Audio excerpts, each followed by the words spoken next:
簡單4步幫你練成單腳深蹲。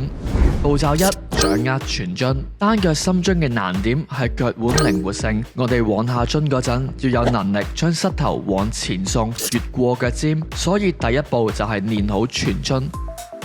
雙腳嘅間距比膊頭闊少少，往下蹲直至到大髀掂到小腿，再蹲翻去原位。起初做嗰陣可以握住一啲重物，例如係啞鈴嚟輔助我哋平衡，令我哋能夠落深啲。目標就係自重都做到20下。步驟2：單腳觸地深蹲，雙腳踩上大概同我哋小腿差唔多高嘅平台。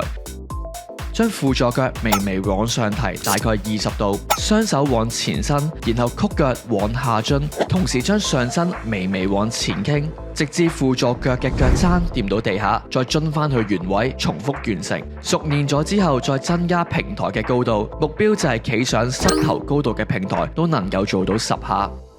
步驟3：輔助單腳深蹲，主力腳嘅對邊手扶住同我哋腰差唔多高嘅平台或者係鋼架。例如你先做右腳，咁就應該係左手扶嘢，曲腳往下蹲，直至到小腿掂到大髀，再蹲翻去原位。目標就係做到10下一組。步驟4：完整嘅單腳深蹲，同上只係今次我哋嘅雙手係唔會扶嘢。